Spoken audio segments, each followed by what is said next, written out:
go straight across to Mr. Dhananjay Junarkar of the Congress Party. Dhananjay Junarkar साहब नमस्कार। नमस्कार sir, नमस्कार। अरे बड़े दिनों के बाद आए आप आते नहीं हो आजकल, मुझे लग रहा है बहुत बिजी हो गए। नहीं तो थोड़ा मेरा काम ऐसा है कि शाम को घर पे आने को लेट होता है, तो टाइम मैच नहीं हो रहा है, इसके लिए प्रॉब्लम हो रहा है सर। जी धनंजय जुनेकर साहब, तो आज पहला फेज तो खत्म हो गया सर। बिल्कुल सर, बिल्कुल पहला फेज तो खत्म हो गया। सुनने में यह है कि वेस्टर्न यूपी में और तमिलनाडु में काफी अच्छी परफॉर्मेंस रही है आप लोगों की, ऐसा कुछ है? कुछ सुनने में आया कुछ ऐसा आपको? हाँ बिल्कुल सर, बिल्कुल। तो क्या नतीजा देख रहे हैं सर आप ये पहले फेज का? सर अभी जितने लोगों से बात हुई है तो एक ही लाइन में आपको मैं समझाता हूँ कि प्रथम ग्रासे मक्षिका पातः, संस्कृत का लाइन है ये। प्रथम ग्रासे मक्षिका पातः मतलब खाना खाने बैठे और पहला निवाला आपने मुंह में डाला, वो पहला ग्रास जो था उसी में मक्खी आ गई, आपको खाना छोड़ने का टाइम आ गया। तो ये भारतीय जनता पार्टी का सर आपने छोड़ा है बीजेपी ने? नहीं, अभी वही आप देखो, कम से कम 50 से 55 के बीच में इंडिया आघाड़ी को वोट मिलेगा, इस प्रकार की चर्चा है। और बीजेपी 42 से 47 48 के बीच में कोई आंकड़ा लेके आएगी, इस प्रकार की धारणा और इस प्रकार की न्यूज है सर। मगर मोदी जी का कहना है, जुनरकर साहब देखो मोदी जी ने किस प्रकार से 10 साल में इस पूरे देश को ट्रांसफॉर्म कर दिया। जी बिल्कुल। उन्होंने कहा कि जो हमारे बगल के आतंक के जो सप्लायर थे वो आटे का सप्लाई उनको नहीं मिल रहा है, वो कटोरा लेकर पूरे दुनिया घूम रहे हैं आटा सप्लाई के लिए। ये मोदी जी के नीतियों का एक प्रभाव है। उन्होंने कहा कि देखो जब मैं आपसे बात कर रहा हूं, मोदी जी का कहना है आज कि हमारा एक्सपोर्ट ब्रह्मोस मिसाइल फिलीपींस जा रहा है। This is Modi's India, this is Modi's guarantee. किस प्रकार राष्ट्र सुरक्षा और इंटरनेशनल अफेयर्स में हम ब्रह्मोस मिसाइल फिलीपींस को सप्लाई कर रहे हैं और पूरे कंसाइनमेंट अभी इस तरफ जा रहा है। तो अलग अलग राष्ट्र सुरक्षा, राष्ट्रवाद, ये चीजों पर मोदी की गारंटी, मोदी की स्टैम्प अनबीटेबल है। कैसे दैट इज द ग्रेटेस्ट, आप बोलते हैं ना, the greatest measure of how the country is doing. And BJP किस स्टेज पर लेके आए इस कंट्री को, मोदी जी का जिस प्रकार से कहना, आप इसको कैसे देखते हो? It's going to be a great important factor Junarkar साहब। सर ऐसा है कि मोदी जी के जो विचार हो रहे हैं, वो जो भी विचार है वो उनके गुजरात में भी काम नहीं आ रहे। तो उनके विचार को आप जो गारंटी बोल रहे देश में, वो सुपर डुपर फ्लॉप गारंटी है। भारतीय जनता पार्टी एक समूह नेतृत्व के हिसाब से पहचानी जाती थी। ये मोदी जी आने के पहले का जो उनका ईरा है, जब तक वाजपेयी साहब थे, जब तक अडवाणी जी थे, जब तक उनका एक अलग प्रकार का ईरा था। अभी आप देख रहे हैं कि मोदी की गारंटी, मतलब पार्टी की कोई इज्जत नहीं है, पार्टी का कोई काम नहीं है, पार्टी का कुछ नामो निशान नहीं है। मोदी जी ही पार्टी है या तो मोदी जी पार्टी के ऊपर है। और आप आज की तारीख में वापस से सब लोग को दिमाग में हैमरिंग करेंगे कि मोदी जी की गारंटी। तो मोदी जी ने इसके पहले जो गारंटी दी थी उसमें से कितनी गारंटी सबको मिली है, फायदा हुआ है? अगर एक मिनट में आपको मैं गिना दूं तो आपको लगेगा कि नई गारंटी लेके नया प्रोडक्ट वाले को अपने को खड़ा ही नहीं रखना है, ऐसी धारणा मतदाताओं ने की है सर। आप पेट्रोल का भाव देखो, 2014 में 71 रुपीज था, जबकि 113 रुपए प्रति बैरल डॉलर के हिसाब से वो खरीदा रहा था। उसके बाद आज 2024 में पेट्रोल 106 रुपया हो गया और इसका परचेसिंग, जो बैरल का परचेसिंग है वो 83 तक गया। तो फिर उसके बावजूद किसी भी उपभोक्ता को उसका फायदा ये लोग ने कराया नहीं। सर गैस 2014 में 410 रुपया था, मोदी जी आते ही ये अभी आज की तारीख में 1160, 4 गुना महंगा हो गया। नौकरी 2014 में उन्होंने कहा था कि हर साल 2 करोड़ नौकरी हम देंगे, रोजगार देंगे, लेकिन अगर वो कैलकुलेशन करें तो आज कितने रोजगार मिलने चाहिए थे आप खुद सर्च कर सकते हैं। आज पूरे देश में 83% पढ़े लिखे युवक बेरोजगार है। आर्मी के अंदर की भी नौकरियां इन्होंने खत्म कर डाली।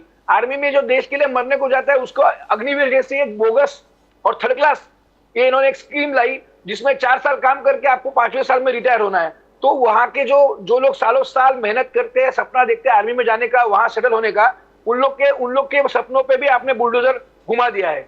बाद में नोटबंदी और काला धन, इसके बारे में भी उन्होंने गारंटी दी थी कि नोटबंदी करने से ये होगा, आतंकवाद खत्म हो जाएगा, सब कुछ खत्म। कुछ उसका फायदा हुआ नहीं। नोटबंदी में खाली उद्योगपति लोगों के फायदे हुए हैं, इस ऐसी खुल्ला चर्चा मार्केट में है। काला धन लाने की बात थी सर, काला धन तो छोड़ दो, इन्होंने अपना काला धन एसबीआई में आप एसबीआई में इन्होंने सब कुछ छुपाया इलेक्ट्रोल बॉन्ड के नाम से। सबसे बड़ा घोटाला आपको आज की तारीख में देश में अगर कोई घोटाला है तो ये इलेक्ट्रोल बॉन्ड का है। और अभी आपने वापस एक बार बोला कि महिलाओं की सुरक्षा की बहुत बड़ी बात हो गई। सर 500 से 1000 महिलाओं को नग्न करके उनकी परेड मणिपुर में हुई। आज तक वो सीएम के लिए मोदी जी ने कोई बात नहीं कही, सीएम को वहां से निकाला नहीं, वो कोई कार्रवाई नहीं की। और जिन्होंने ये ऐसी गंदी हरकत की उनके खिलाफ भी कोई बड़ा काम हुआ है तो ऐसा देखने को मिला नहीं। तो फिर मणिपुर में तो वोट बीजेपी के खिलाफ पड़ना चाहिए। आज तो मणिपुर में भी वोटिंग हुई है। मैं वही आपको समझा रहा हूं सर कि इनका जो इनका सपना था और जो इनको मिलना चाहिए था ऐसा लग रहा था, तो वो वहां नहीं मिल रहा है। और सर हमारे पास गंवाने के लिए कुछ है ही नहीं। अगर हम तो काम कर रहे हैं, हमको मिलना ही मिलना है। हमारे पास जाने के लिए कुछ नहीं है आज की तारीख में, तो जाना उनका ही है। जो अग्निवीर स्कीम की आपने बात करी, उसका गुस्सा तो बहुत ज्यादा उत्तराखंड में होना चाहिए। आज तो उत्तराखंड में भी चुनाव थे, वहां तो कैचमेंट एरिया है फौज के लिए, वहां तो बहुत फौजी जाते हैं, तो उनके दिमाग में तो बहुत गुस्सा होना चाहिए कि ये क्या है। तो आपकी तो परफॉर्मेंस बहुत अच्छी होनी चाहिए वहां पे। सर रिजल्ट तो आने दीजिए। मोदी का और गोदी मीडिया जो है वो सपने अलग अलग दिखा के एक वातावरण निर्मित कर रहा है। हमें पेशेंस रखना पड़ेगा सर, पक्का रिजल्ट अपने हाथ में आने तक। जुनरकर साहब, बीजेपी का टैगलाइन है, जो राम को लाए हम उनको लाएंगे, जो राम को लाए हम उनको लाएंगे। आपने, मोदी जी का कहना है, कांग्रेस ने हमेशा राम का विरोध किया। आप कोर्ट में भी गए थे उसका विरोध करने के लिए। आपने भगवान राम को टेंट में रखा और जब आपके सब बड़े बड़े नेताओं के बड़े बड़े बंगले थे, भगवान राम को अपने टेंट में रखा। ये मोदी जी है जो सूर्य तिलक जिस प्रकार से 2 दिन पहले रामनवमी के दिन उन्होंने 500 साल के बाद ये हासिल हुआ, ये पूरे हासिल हुआ ये मोदी जी के काल में। तो आपको मोदी जी ने दिखाया कि आप राम के खिलाफ हो। जुनरकर साहब, you are against Ram, you are against lord Ram. आपने लॉर्ड राम को टेंट में रखा। जुनरकर साहब, सर मोदी जी और मोदी सरकार ने गरीब के मरने वाले गरीब का जो कफन है उसके ऊपर भी टैक्स और जीएसटी लाने वाले ये लोग हैं। इनके बातों पे भरोसा करने की अपना जरूरत नहीं है। दूसरी बात, वो राम को लाए हैं, मतलब अभी तो ये आगे का सेंटेंस इसका ऐसा होगा कि ये 33 करोड़ जो भगवान है, कोटि कोटि भगवान अपन बोलते हैं, वो सब मोदी जी के भाजपा के नीचे अलग अलग श्रेणियों में, अलग अलग क्लासेस में भगवान को डिवाइड करके वहां रखा हुआ है। तो मोदी जी कर रहे हैं। मैंने आपको एक बार ऐसे पहले भी बोला था कि ये पृथ्वी जो थी पहले स्क्वायर थी। नरेंद्र मोदी जी आए और उन्होंने मार मार के पृथ्वी को गोल किया। मोदी जी के कार्यकाल में बैल भी दूध देना चालू कर दिया है। सब जितनी भी ऐसी चीजें हैं सबको हम लोग मानेंगे और मानना पड़ेगा, नहीं तो ये लोग एड के ऊपर और लाखों रुपया खर्चा करके हमको दिखाएंगे कि देखो ये मोदी जी ने किया करके मोदी जी ने किया। दूसरी बात, आपने बोला कि कांग्रेस को राम का तकलीफ है वगैरह वगैरह, आपने अभी बोला, तो राम जी का, कांग्रेस का हर कार्यक्रम महात्मा गांधी जी के बताए हुए रास्ते पे राम का भजन करके ही हमने हमेशा शुरुआत की है। कांग्रेस जब भी प्रभु राम का कोई भी तस्वीर दिखाती या फोटो दिखाती तो हमेशा उसके साथ राम, प्रभु राम, सीतामई, भरत, लक्ष्मण और बजरंगबली, ये पूरे ग्रुप में हम लोग दिखाते हैं, क्योंकि कुटुंब वत्सल, एक फैमिली को हम दिखाते हैं। भारतीय जनता पार्टी राम का एक अकेला राम दिखाते हैं, उसपे वो भी घोषणा भी जय श्री राम देते हैं, उसके साथ वो एग्रेशन दिखाते हैं और उसके साथ साथ वो धनुष्य वगैरह लेके कंटिन्यूअसली वॉर करने की पोजीशन में है, इस प्रकार से दिखाते हैं। तो ये सब चीजें ऐसी है सर कि उनको बोलने का कोई अधिकार नहीं। और राम का मंदिर बनाना और राम राज्य बनाना ये दोनों अलग अलग चीजें हैं। राम राज्य से बीजेपी का कोई लेना देना नहीं है और प्रभु रामचंद्र के मंदिर से उतना ही लेना देना है, क्योंकि उनको चंदा खाना था, चंदे में चोरी करनी थी। प्रचार में आपको आधा मंदिर, आधा पूरा हुआ नहीं, तो हिंदू संस्कृति में आधा मंदिर जब तक पूरा हुआ नहीं आपने उसका उद्घाटन कर दिया, क्योंकि आपको लोकसभा की इलेक्शन में, चुनाव में लोगों तक ये मुद्दा लेके जाना था। सर इतने मुद्दे हैं, लोग इंतजार कर रहे हैं। आज तो पहला चरण खत्म हो गया सर, आगे आगे जाएंगे तो आपको देखने को मिलेगा कि इन लोग को मुंह छुपाने को भी जगह मिलने वाली नहीं है। सिर्फ राम का नहीं है, आज मोदी जी यूपी में थे तो बोला अखिलेश यादव जी का भी उन्होंने कहा, बोले यदुवंशी, आप यदुवंशी अपने आप को बताते हो, मगर श्री कृष्ण नगरी द्वारका में जो अपमान किया जब मैं पूजा कर रहा था, यानी कांग्रेस आपने उनका अपमान किया जो द्वारका में पूजा कर रहा था। तो यदुवंशी रहकर जो कृष्ण भगवान के अपमान करने वाले हैं उनके साथ मिलकर चुनाव लड़ रहे हैं, ये कृष्ण भगवान का अपमान है। ये मोदी जी ने आज जाहिर तौर पर वहां पर कहा कि यदुवंशी होने के बावजूद अखिलेश यादव का ये जो डिसीजन है कांग्रेस के साथ जो है ना, जो कृष्ण भगवान का अपमान करते हैं वो ठीक नहीं है। फिर राम और कृष्ण ये है मुद्दा है जोनर साहब। सर आप देखिए, एक 10 साल कंटिन्यूअसली पीएम रहने वाला व्यक्ति और 3-3 बार मुख्यमंत्री कंटिन्यूअसली रहने वाला व्यक्ति, उसको सामने अपोजिशन पे अटैक करने के लिए वापस धर्म का लेना पड़ रहा है, धर्म के कारण से ही बात करनी पड़ रही है। उनकी जी खुद की जो पहले की गारंटियां थी और पहले गुजरात का मॉडल था वो कहाँ है सब? वो मॉडल कहाँ है? मॉडल करने वाले लोग कहाँ है?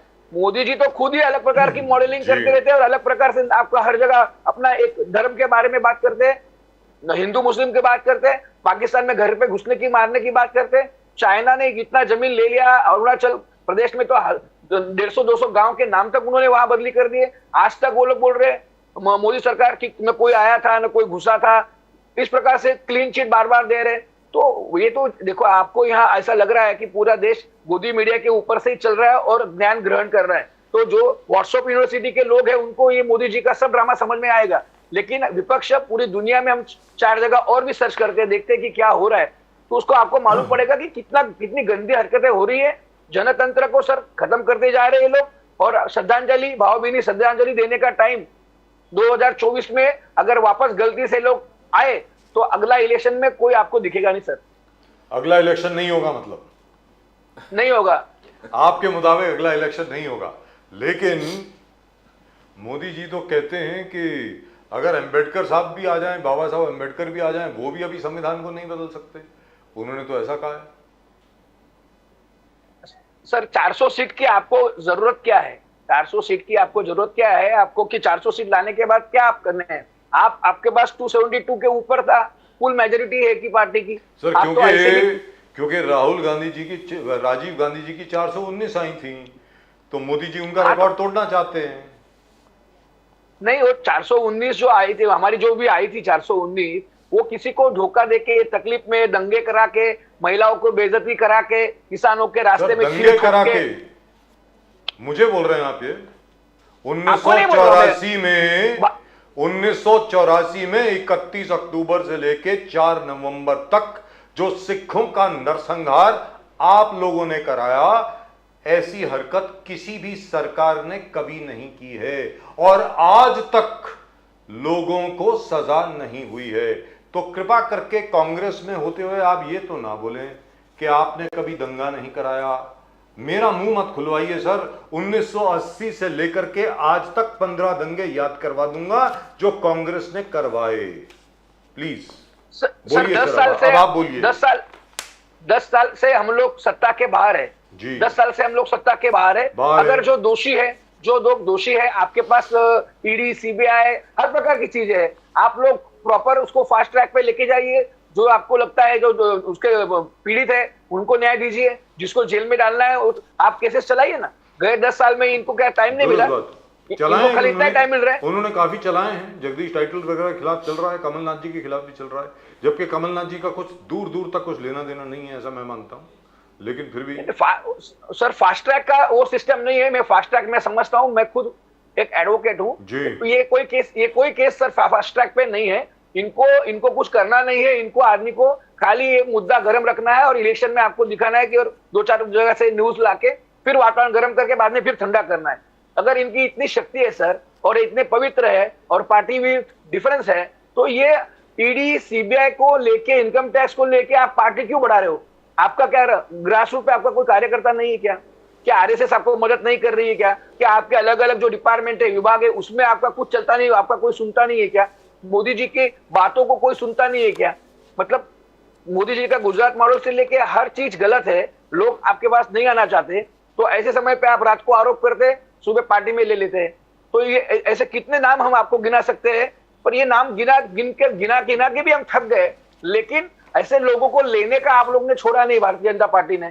तो ऐसे समय पे आप वापस सत्ता से बाहर जो ऑलरेडी है उसको आप दोषी ठहरा के आप क्या फायदा मिलेगा आपको? हम तो हमारी सत्ता कहीं दूर तो तक नहीं। जुनरकर साहब, दूसरा एक है national security. External affairs minister Jaishankar ji ने कहा कि मोदी जी आने के बाद रिएक्शन टू टेरर जो है, टेरर के खिलाफ रिएक्ट करना इस देश ने देखा किस प्रकार से होता है। 26/11 में आपने देश को मोटिवेट नहीं किया, जो रिटेलिएशन था वो नहीं हुआ।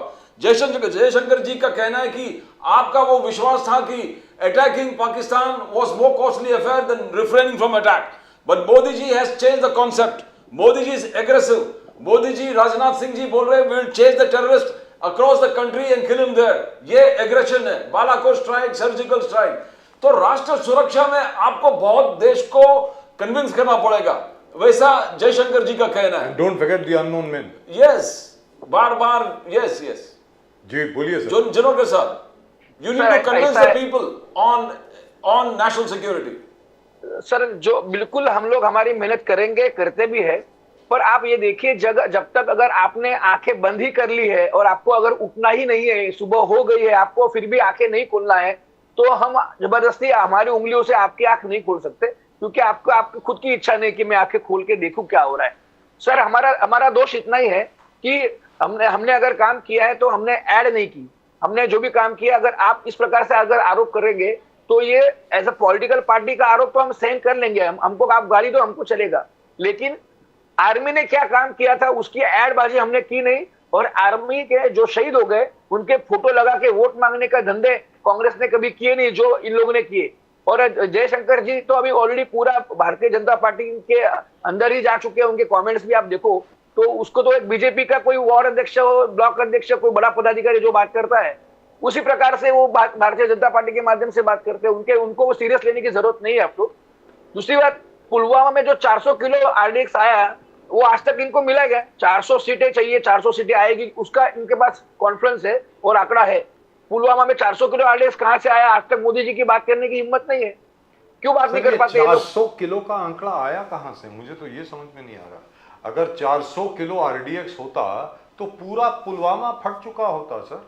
अगर 40 किलो आरडीएक्स भी होता, मुझे लग रहा 4 किलो था शायद sir, because RDX is a very highly explosive material, it can destroy just about anything, so I don't think it was 400 kilos. Anyway, that's a separate issue ji.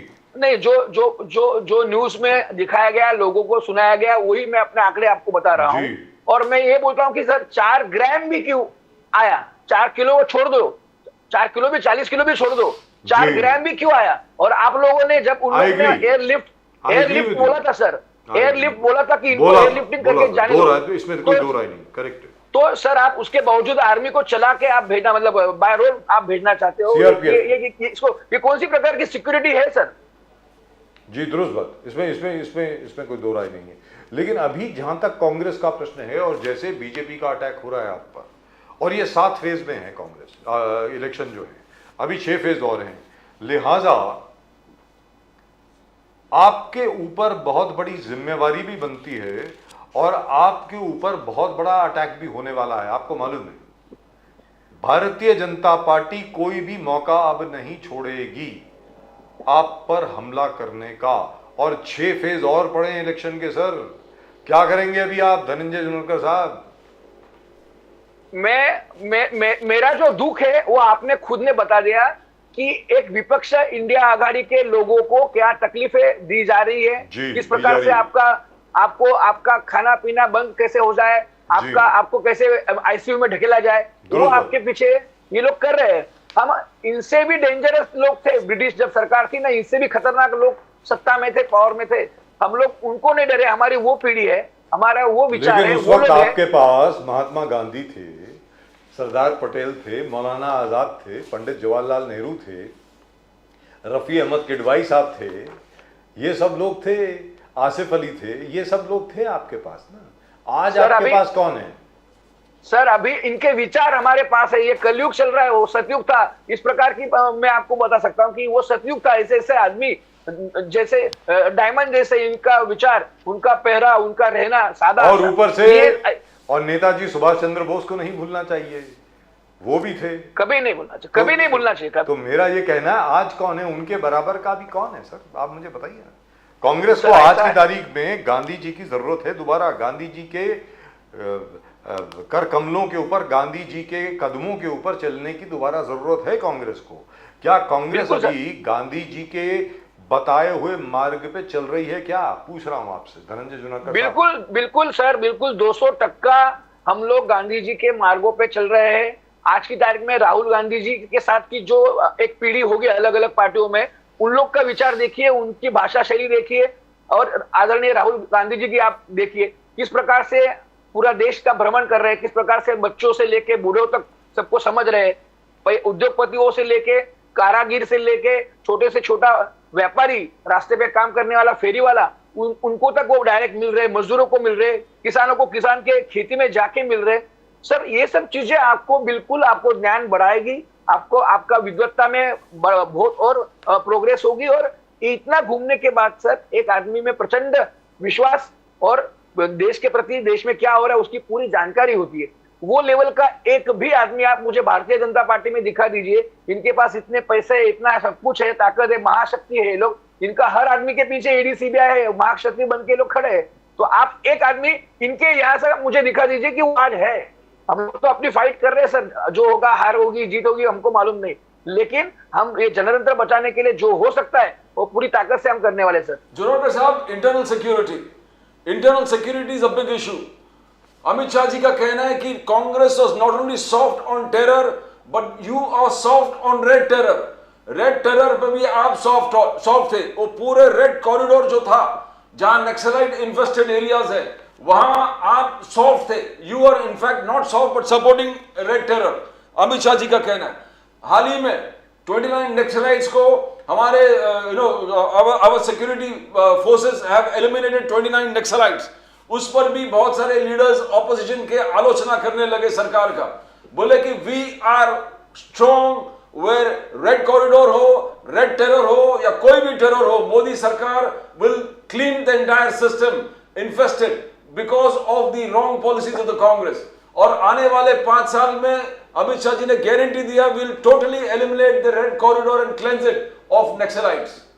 You are supporting red terror also Junakar साहब। Sir ऐसा है कि आप एक किसी में को Britain में एक इडियम ऐसा था कि अगर आपको कोई कुत्ते को भी अगर आपको मारना है तो पहले उसके ऊपर एक आरोप रखो कि वो ये तो बहुत काटता है या तो बहुत भोगता है, इसके बाद उसका गोली मार के खत्म कर दो तो आपकी कोई इंक्वायरी नहीं होगी। उस प्रकार से ये लोग काम कर रहे हैं। हर आदमी को जो इनके विचारों के प्रति अलग विचार रखता है, थोड़ा सा अलग लाइन पे चलता है, कुछ अलग विचार देता है, उसको सीधा नक्सलाइट के आप कहीं ना कहीं उसको नक्सलाइट से जोड़ देंगे और फिर अटैक करेंगे कि ये देखो क्या होगा।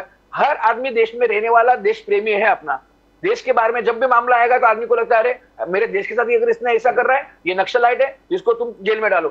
तो आपको खाली जो पिक्चर दिखानी है, जो 8-10 मोदी मीडिया वाले हैं, वो डायरेक्टर इन लोग के अमित शाह जी और मोदी सरकार के बड़े लोग हैं, यही दिखाएंगे। कल तक राहुल गांधी जी को पप्पू ठप्पू बप्पू क्या क्या बोलते थे, तो उससे हमारा कुछ नुकसान नहीं हुआ। इन्होंने हर प्रकार से कैरेक्टर असैसिनेशन कर डाला कांग्रेस के लीडरों का और सोचे कि कांग्रेस खत्म हो जाएगी, तो ऐसा कुछ भी हुआ नहीं। सर ये बताएं, जरा पेचीदा सवाल है, पता नहीं आप इसका जवाब दे पाएंगे या देना चाहेंगे या नहीं देना चाहेंगे, मालूम नहीं मुझे।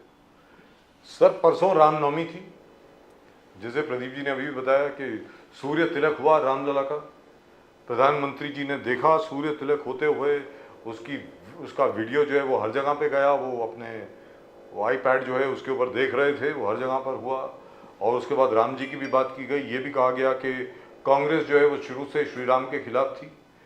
सर ये धार्मिक चीजों के बारे में बात करना चुनाव के दौरान, आपको लगता नहीं है कि इलेक्शन कमीशन को इसका संज्ञान लेना चाहिए, या आपके मुताबिक ये ठीक है? सर इलेक्शन कमीशन में ये जो मामला सुप्रीम कोर्ट में गया था, आपको आइडिया है जी किस प्रकार से ये लोग ने ये चयन करते हैं, और इनके खिलाफ अगर एक लाइन आप बोल दो तो आपको 24 घंटे में अलग ही प्रकार का ट्रांसफर मिल जाता है। तो ये इनकी ताकत है, इनके हाथ में सब कुछ है। आप मोदी जी खुल्लम खुल्ला भगवान का नाम लेके, मूर्ति लेके प्रचार करते हैं, तो ये आपको याद होगा पूरे हिंदुस्तान में, मेरे को आपसे तो मेरा कम अनुभव है, लेकिन हमारे अपने यहाँ भगवान का नाम लेके इलेक्शन हुआ था तो वो कैंसिल हो गया था। मेरे को बिल्कुल याद है, खाली उनका नाम मुझे याद नहीं आ रहा, प्रेम कुमार क्या है, आपको ज्यादा मालूम होगा, मुंबई में ये चीज हुई थी। पर उस समय इस प्रकार से कार्रवाई की ताकत रखने वाली हमारी एक संस्था थी कि वो कर रही थी चुनाव आयोग, लेकिन आज की तारीख में चुनाव आयोग तो भारतीय जनता पार्टी का कोई ना कोई छोटा मोटा एक संगठनात्मक विभाग हो गया है, इस प्रकार से काम करता है। एक तो सामने विपक्षों को तो निवेदन लेने को उनकी इच्छा नहीं है, अगर निवेदन दे दिया तो पूरा चुनाव खत्म हो जाएगा, तो भी उसमें कोई कार्रवाई करनी नहीं है आपको। जितने भी वोटों के गड़बड़ वाले मामले आते हैं कि आप किसको भी वोट दो, वो जाता है बीजेपी के अकाउंट में, तो ऐसे मामले आने के बाद भी उसका आगे क्या हुआ होता है मालूम नहीं पड़ता। और हमेशा ये बीजेपी के साथ ही कैसा होता है, कभी 8-10 मशीन आपने ऐसी दिखाई क्या कि आपने वोट डाला बीजेपी को और वो गया कांग्रेस को? ऐसा एक भी आपने 10 साल में उदाहरण देखा क्या? सिर्फ बीजेपी के साथ ऐसा कैसे हो रहा है? ये चुनाव आयोग ये मशीनरी कहाँ रखती है? बीजेपी के गाड़ियों में से, उनके आदमियों के नेताओं के गाड़ियों में से कैसे मशीन जब्त हुई, उसका आगे क्या हुआ, कितने लोग को सजा मिली, उसका कोई भी आज तक उसके बारे में कुछ फॉलो किया नहीं है, कुछ नहीं आया उसके बारे में। जुनाकर साहब, Priyanka Gandhi talk to people and she said ask us the right questions. आप हमें सनातन धर्म के बारे में पूछे, पर ये भी पूछे महिलाओं के लिए हम क्या कर रहे हैं, महिला सशक्तिकरण के लिए हम क्या कर रहे हैं। हम आप सिर्फ नारी शक्ति वंदन अधिनियम के बातें करते हैं, हम कह रहे हैं कि हम एनफोर्स करने वाले, इमीडिएटली कमिंग इन पावर हम एनफोर्स करेंगे, 10 साल रुकेंगे नहीं। प्रियंका गांधी नौजवानों के लिए अनएम्प्लॉयमेंट, पहली नौकरी पक्की, बोले उसके बारे में हमसे पूछे, आपसे पूछे आदिवासी। तो what is going to work? People are going to believe Priyanka Gandhi when she says हमें इस इश्यूज पे पूछे, हम जवाब देंगे। आप इस पर बताइए, is it going to work magic in this election? Junakar साहब। बिल्कुल सर, देखो हर मतदाता ये सोचता है कि ये चुनाव ने मुझे क्या दिया, इस चुनाव में जो सत्ता मिली जिस भी पार्टी को, उसके आने के वजह से मेरे बच्चों को नौकरी मिली क्या, मेरे बच्ची को सिक्योरिटी मिल रही है क्या, मैं जहां रह रहा हूं वहां की कायदा सुव्यवस्था ठीक है क्या, तो मैं वापस क्या इसको ही वोट दूं, या इन्होंने जो बोला वो नहीं किया करके नई पार्टी को मैं वोट दूं, या मैं नया और कुछ सोचूं, या फिर मैं नोटा पे जाके बटन दबा के आऊं। लोग ये सब विचार करते हैं। सिर्फ इतना है कि आज की तारीख में वो लोगों के विचार कहीं अच्छे जगह आने का कोई चांस नहीं है, तो सोशल मीडिया में जहां आप जैसे अच्छे लोग हैं, जिंदा है, वहां ये सब निचली और ग्रासरूट की आवाज भी वहां पहुंच रही है। फिर आपने सनातन धर्म की बात की सर, सनातन धर्म के ऊपर भारतीय जनता पार्टी से हमको ज्ञान लेने की कोई आवश्यकता नहीं है। ये चंदा चोर कर लोगों की पार्टी है। सनातन धर्म की बात इनके मुंह से बिल्कुल अच्छी नहीं लगती। आदरणीय डॉक्टर बाबा साहेब आंबेडकर जी ने सनातन धर्म को क्रिटिसाइज किया था और उन्होंने एक 22 प्रतिज्ञा ली थी, उसमें उन्होंने भगवान नहीं मानने की अलग अलग उनकी कृति है, और वो 22 प्रतिज्ञा अगर मान लो आज की तारीख में बाबा साहेब आंबेडकर जी यहाँ होते, जीवित होते ये चुनाव के अंदर, तो क्या वो 22 प्रतिज्ञा लेने की यहाँ उनको परमिशन मिलती, या परमिशन मिलने के बाद पहले तो कोई ग्राउंड मिलता और बाद में इनको क्या जेल में जाने की व्यवस्था होती कि नहीं होती? तो ये आप सोचिए, जो आप अगर छोटे छोटे लोगों को सनातन धर्म के खिलाफ भड़का के बात कर रहे हैं, तो आप उनको गाली नहीं दे रहे, आप डॉक्टर बाबा साहेब आंबेडकर जी को भी गाली दे रहे हैं। तो इस प्रकार धनंजय जुनाकर साहब, अगर सिर्फ महाराष्ट्र की ही बात कर लें, महाराष्ट्र में एक तरफ प्रकाश आंबेडकर जी हैं, वो पोते हैं बाबा साहब आंबेडकर के, उसके अलावा मायावती जी हैं, इन सब लोगों ने अपने कैंडिडेट हर जगह पर खड़े कर दिए हैं। 2019 में भी इन्होंने बहुत डैमेज किया था कांग्रेस को। आपको लगता नहीं कि इस बार भी डैमेज होगा? सर, सचिन तेंदुलकर का लड़का जो है वो सचिन तेंदुलकर जैसा तो नहीं बन पाया। वो भले उसमें शक्ति है, उसके अंदर सब हार्मोन्स है, सब शक्ति है उसके अंदर, लेकिन क्या वो सचिन तेंदुलकर जी के आजू बाजू भी में जाने की कैपेसिटी उसकी आज की तारीख में है क्या? उसी प्रकार आप कोई बड़े लीडर का पोता पोती, कोई भी आपने छोटा या बड़ा कोई भी रिश्ता गिनवाया, तो उनके साथ इनकी कोई कंपैरिजन हो नहीं सकती। और इनको समझ में आना चाहिए। आपसे पूछ रहा हूं कि जहां तक आपके वोट का सवाल है, आपका वोट कटेगा ना सर इन लोगों की वजह से? बिल्कुल सर, देखो ये लोग की क्या मजबूरियां है, 2 प्रकार की मजबूरियां है। यहाँ तो अंबेडकर साहब जो हमारे महाराष्ट्र के अच्छे व्यक्ति है, अच्छे नेता है, उनको जो डिमांड है जो देने की, वो चुन के आएंगी इस प्रकार से नहीं है वो सीटें। तो आज ये बहुत महत्व का और लास्ट का इलेक्शन है, इसे पकड़ के हम चल रहे हैं।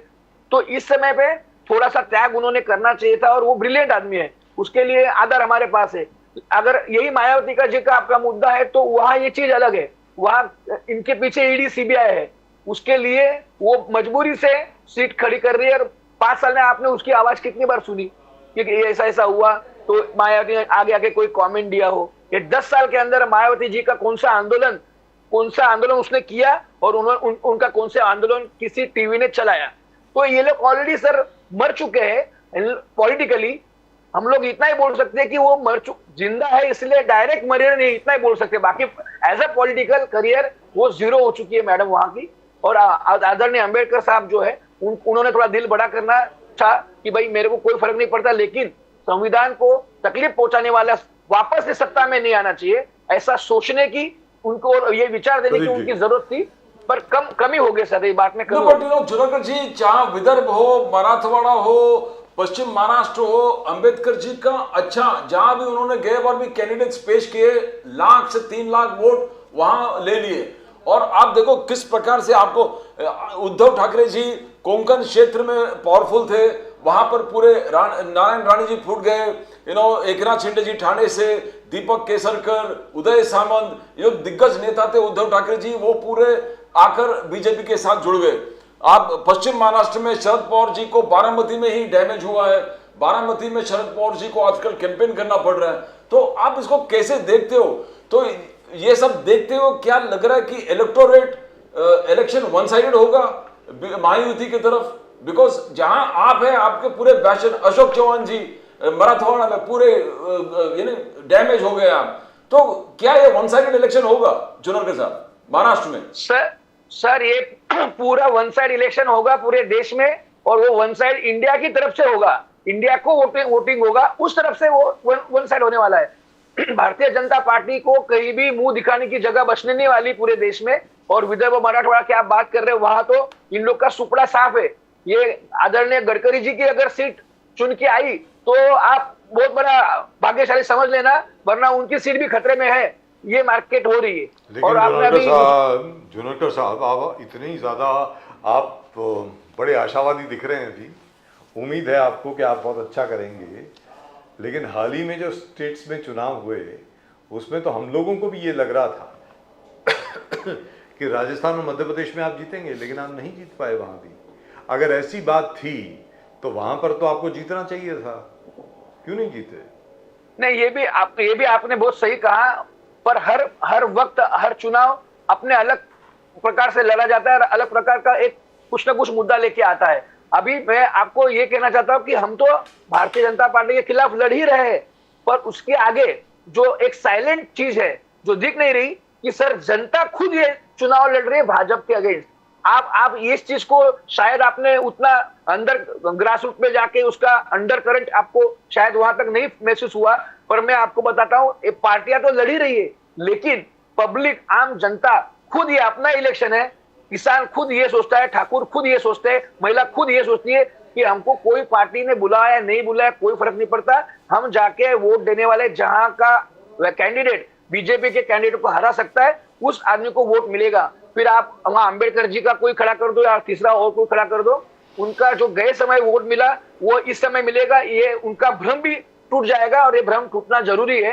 तो सबसे बड़ी एक ही लाइन की अगर मैं बोलूं ये बात, तो भारतीय जनता पार्टी को हराने के लिए पूरे देश के मैक्सिमम जितने भी वोटर है सब उतर रहे हैं, उतरेंगे और इनको घर पे भेजेंगे। राजा की आत्मा, राहुल गांधी जी का ये स्टेटमेंट बहुत सिग्निफिकेंट था। उन्होंने कहा कि राजा की आत्मा ईवीएम में है, राजा की आत्मा ईवीएम में है। वीवीपैट जो है वोटर को दीजिए, वो स्लिप लेकर वोटर खुद एक डब्बे में डाल देगा और उस डब्बे का 100% गिनती होना चाहिए, then only the election will be fair and transparent. That was Rahul Gandhi ji कहना। तो दो चीजें इसमें राहुल गांधी जी का, क्या आपको डर लग रहा है कुछ होने वाला है चुनाव में, आप मोदी जी आराम से जीत जाएंगे, या फिर एक आपने हमेशा फेयर एंड ट्रांसपेरेंट इलेक्शंस के बात किए जुनागढ़ साहब? सर उन्होंने जो बात की है उसमें क्या गलत किया आप मुझे बोलिए कि अगर आपको सचमुच वोट अगर आपके पास है और आपको अगर मिलने वाले हैं 400 सीटें आपकी आ रही है, तो आपने तो 1 घंटे में बोलना चाहिए बाबा होने दो, कोई प्रॉब्लम नहीं, हमारी ताकत है, हम चुन के आने वाले हैं। आप ये कॉन्फिडेंस भारतीय जनता पार्टी के पास क्यों नहीं है? क्यों वो डरती है गिनाने को? हमारा तो काम ही बोलना है सर, हम तो अपोजिशन में बैठे हुए हैं। अगर आप इतने स्मार्ट हो और आपका हर मॉडल अलग अलग जगह तालुका में गया, गुजरात मॉडल सक्सेस है, विश्व गुरु हो गए, सब कुछ आप भगवान के बाद, भगवान को भी आपने लाया, राम जी को भी आपने लाया, राम जी इसके पहले थे ही नहीं। तो ये सब इतनी शक्ति, महाशक्ति आपके पास है, तो आप या तो ये बोल दो कि ईवीएम को आग लगा डालो, ईवीएम मशीन चाहिए ही नहीं, हम जैसा चुना था बैलेट पेपर का वैसा करते, वैसे आवाज करो। अगर वो भी नहीं करने की आपकी शक्ति, तो कम से कम व्याप के अंदर जो डब्बे में जा रहा है वोट, उसको गिनने दो। आप क्यों गिनने नहीं देते? क्यों चुनाव आयोग, विरोधी पार्टियां, जबकि उनको दिखाती है मशीनें, हमको दो, हम काम करके दिखाएंगे आपको, उसको भी वो सेम चीजें नहीं मिलती, उनको भी परेशान किया जाता है। जब इस प्रकार से कोई सत्ता के लोग काम करते हैं तो पक्का संदेह निर्माण होता है कि बिल्कुल मशीन में कोई गड़बड़ी है। और ये इन लोग की स्टाइल है काम करने की, वो पहले से 15 दिन पहले से बोलना शुरू कर देते हैं, पेपर में छपवाना शुरू करते हैं, चैनलों पे दिखवाना शुरू करते हैं, तो बाद में गड़बड़ कर ही देंगे। तो कोई कहने का मतलब ये हुआ, आइडिया दिया था। तो कहने का मतलब ये हुआ कि आज की तारीख में जो मेन स्ट्रीम कॉर्पोरेट मीडिया है, जो बड़े बड़े चैनल हैं, बड़े बड़े पत्रकारों वाले चैनल जो हैं, वो अभी ये कह रहे हैं कि मतलब बीजेपी के 400 पार पक्के, लाके एक माहौल बन जाए पूरे देश में कि भाई 400 आ गए, और जिस दिन असल में 370 के ऊपर आ जाएंगे, भले जैसे मर्जी आए, हर एक को विश्वास हो जाएगा कि असल में जीत गए। कहने का मतलब यह हुआ। कहिए सर। नहीं, आपका परफेक्शन, आपने परफेक्ट बात बोली है। वो पॉइंट वही है कि आप मुझे बताओ कि 400 की लड़ाई आपको जीतने के लिए, 400 आने के लिए, ऐसा हर घर में एक राम राज्य की स्थापना हुई है, आपको पगार मिल रहे 5-5, 10-10 लाख रुपया पगार बड़े लोग ले रहे, बच्चे लोग कोई भूखे नहीं सो रहे, कोई कुपोषण से कोई मर नहीं रहा, औरतें रात को 1 बजे 2 बजे भी बिंदास रास्ते पे घूम रही है, बहुत मस्त काम चल रहा है, हर बच्चे को अच्छे सुविधा मिल रही है, अच्छे सुविधा स्कूल में जा रहा है, बढ़िया हो रहा है। ये अगर ऐसा वातावरण पूरे देश में अगर आपको दिख रहा है, तब आप बोलो कि 400 वोट, 400 के ऊपर हम जाएंगे, हम भी मानेंगे कि नहीं ये बात बराबर है। आप में हिम्मत नहीं है, वो आपने आप वाले को जेल में डाल के रखा है, एक को आप ईडी सीबीआई इनको प्रचार करने को देते नहीं, हमारा जो पार्टी का फंड है वो हमारे लोगों तक जाने नहीं देते, आप वहां अलग अलग प्रकार से रोक करते, पैसा दबा के हमारा फंड जो लोगों से आया है, जिसका पूरा रिकॉर्ड, ट्रैक रिकॉर्ड आपके पास है, उसके बावजूद आप हमको डराते। मतलब सामने वाले लोग के आपने हाथ पांव बांध दिए और बोलते अभी मेरे साथ दौड़ के दिखाओ, मैं 400 मीटर दौड़ने वाला हूं। धनंजय जुनेकर साहब, आप ये बताएं कि जहां तक आपका सवाल है, फिर आप इसके बारे में, मतलब जिस प्रकार एक फोकस तरीके से ध्यान केंद्रित करके जिस प्रकार एक कैंपेन होनी चाहिए, वो मुझे फीलिंग नहीं आ रही है। ये बात ज़्यादा अक्सर प्रदीप जी कहते हैं कि 2014 में वो फीलिंग आ रही थी कि मोदी जी इधर, मोदी जी उधर, ये वो मतलब लोग जो है, अरे मोदी जी का भाषण आ रहा होता था, लोग बाथरूम में जाया करते थे, बोलते कुछ मिस ना हो जाए। वो फीलिंग आज की तारीख में क्यों नहीं आ रही है कांग्रेस से? अगर ऐसी बात है, अगर मान लीजिए जैसा आपने कहा कि जनता जो है वो लड़ रही है चुनाव, वही जो है वो बीजेपी के खिलाफ है, तो फिर ऐसी फीलिंग क्यों नहीं आ रही है? क्यों नहीं लोग जो है सब लोग खड़े हो जाएं, कहें कि यार राहुल गांधी को सुनना है, बहुत बढ़िया आदमी, वो हमें सुनना है, तो ऐसी फीलिंग क्यों नहीं आ रही है सर? बताए ना सर। मैं यही तो मैं आपको रिक्वेस्ट करता हूं कि यही फीलिंग है, आपको थोड़ी मेहनत करनी पड़ेगी, क्योंकि अभी काफी जगह जिस प्रकार से भारतीय जनता पार्टी, अरे और कितनी मेहनत करवाओगे हमसे यार? सिर्फ हम ही से मेहनत करवाओगे क्या? बाकी सब कहां है तुम्हारे?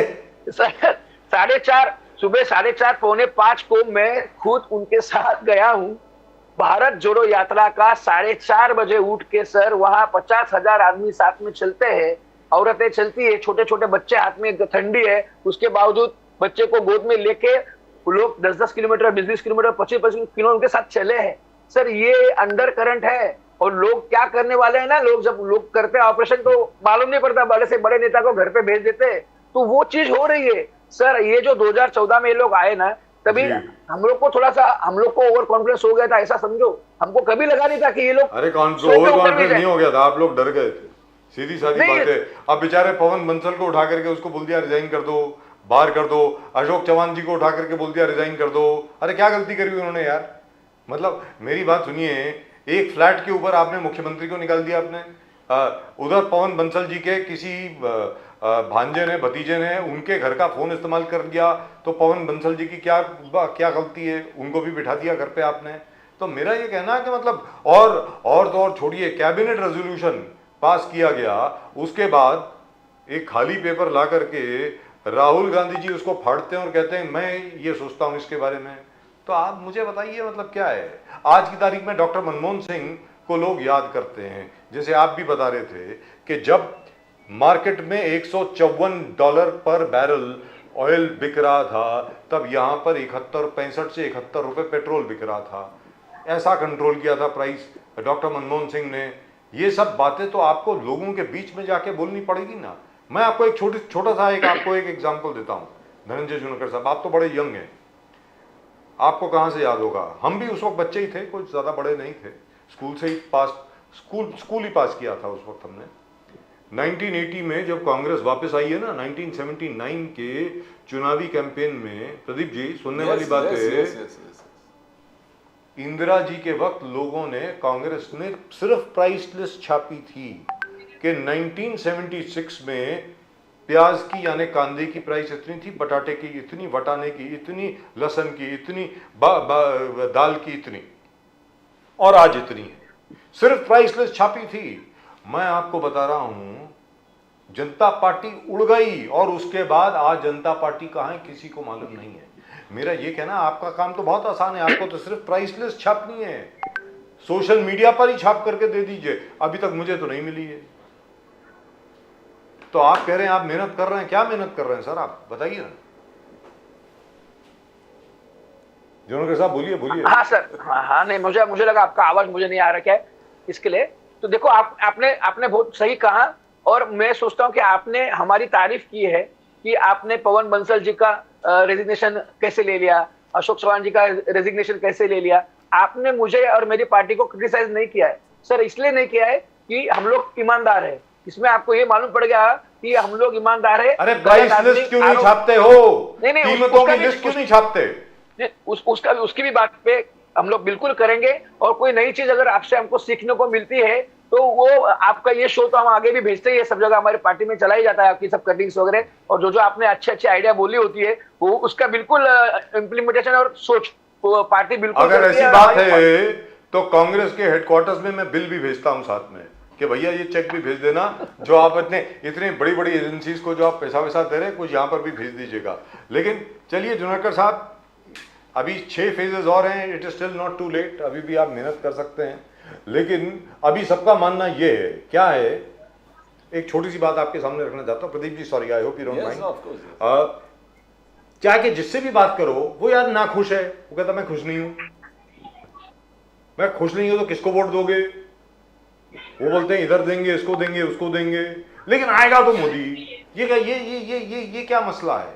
हम वोट देंगे किसी और को लेकिन आएगा मोदी, ये मामला क्या है, ये जरा बताएं। ये 2 प्रकार है सर। एक तो ईवीएम का ही मामला हो सकता है, क्योंकि अगर कुछ भी गड़बड़ हो गई और अगर आपको ये एक ही आदमी वही चुन के आने वाला है तो वो एक ही चीज हो सकती है कि ईवीएम में गड़बड़ है। और दूसरा, आप हमेशा बोलते हैं कि अगर मोदी नहीं तो कौन, दूसरा कौन आदमी चाहिए। आप सब लोग पत्रकार इस प्रकार का, और काफी लोग बीजेपी के प्रवक्ता भी बात करते हैं, अगर मोदी जी नहीं तो कौन। तो ये जो प्राइम मिनिस्टर हमारे मनमोहन सिंह जी थे, उसके पहले हमको मनमोहन सिंह जी नहीं तो कौन, नेहरू जी नहीं तो कौन, इंदिरा गांधी जी नहीं तो कौन, ऐसा नहीं। मैं तो ये बोलता हूं कि कोई भी चलेगा लेकिन मोदी जी नहीं चाहिए। हमारा अभी ये कहना है कि हमको कोई भी सामान्य आदमी चलेगा जो देश पे प्रेम कर रहा है, और ये ईडी सीबीआई से तकलीफ देके हैरान करके लोगों के घर में घुस के रात बेरात उनको अरेस्ट करो, जेल में डालो, गलत प्रकार की धारणा लोगों में, डरा धमका के वोट चाहिए, डरा धमका के इनको इलेक्ट्रोल बॉन्ड के लिए पैसे चाहिए, वैसा करने वाला आदमी हमको नहीं चाहिए। लेकिन ये सोच रहे हैं, वहीं पर आपके सभी लोग जा रहे हैं। सर प्रदीप जी, आपको सवाल पूछना चाहेंगे, क्योंकि मुझे ये समझ नहीं आती, अगर देश का रुख इतना खिलाफ है बीजेपी और मोदी जी के प्रति, तो फिर कांग्रेस के ही खुद नेता क्यों जा रहे हैं उधर? प्रदीप जी नहीं, वही आपके स्पोक्स पर्सन भी गए, यहाँ पर अशोक चौहान, मिलिंद देवरा, बाबा सिद्दीकी, जितने बोले सब एक्सोडस मास उस तरफ जा रहे हैं। और हमारे बड़े अच्छे मित्र, सबसे अच्छे मित्र अभी जौनपुर में लड़ रहे हैं बीजेपी की। बीजेपी के चुनाव चिन्ह पे। सर कमाल है सर, ये मैंने कभी सोचा नहीं था कि कभी ऐसा होगा। कृपा शंकर सिंह जी जितना लॉयल कांग्रेसी मैंने अभी कभी नहीं देखा लाइफ में, वेरी फ्रैंकली।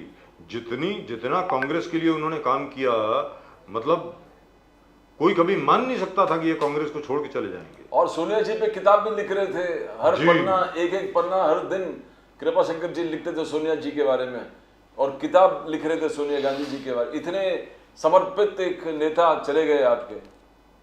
जुनेकर साहब, दोष कहीं और है या अपने अंदर ही है? जुनेकर साहब, क्यों जा रहे हैं लोग छोड़ के आपको? Junarkar Sahab, He's stuck. I think we've lost him We too. lost him. There seems to be some sort of a problem Yes, around. yes. All right, I think he's already said whatever he wanted to say. I thank you so much for telling me कि frame freeze हो गया, मुझे दिख रहा है freeze हो गया. Thank you so much. Right, and I think and from whatever reports we are getting from Jaunpur, Kripashankar Singh is likely to win. Pradeep Yes, ji, yes, yes. 2-2.5 lakh वोटों से जीतने वाले हैं कृपाशंकर सिंह जी. भले जो मर्जी कुछ भी कह ले, सीधी सादी बात है.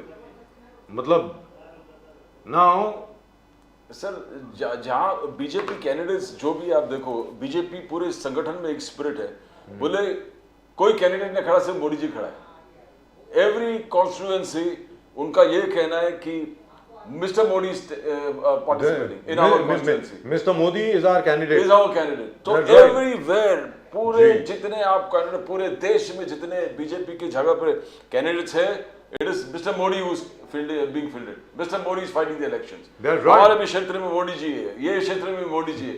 तो Kripashankar, I mean most of the people, it's going to be a walk through where these things are concerned, where BJP is concerned, because everybody is going to vote for Prime Minister Modi. बोले दुरुस्त हमारा बात. Candidate ये नहीं है, हमारा candidate prime minister Modi है. So that is बाकी संगठन में और बीजेपी में हमने ये देखा कि आप कैंडिडेट, अभी कोई भी कैंडिडेट, कोई भी कॉन्स्टिट्यूंसी में आप don't you think- वर्कर से पूछो कि ये ठीक है क्या कैंडिडेट, Pradeep, बोले नहीं, नहीं, इसका I मतलब wanted नहीं to है, मोदी ask जी you. खड़े हैं. I wanted to ask you this. I wanted to bounce this off you. I'm sorry, we couldn't talk about it earlier. I suddenly remembered. Before we go to Mr. Sanjay Dwivedi of the Uddhav Thackeray Sena, we'll go to him in just a minute. I think he's connected. You know, Mohan Bhagwat ji said that the RSS will not be celebrating its 100th anniversary.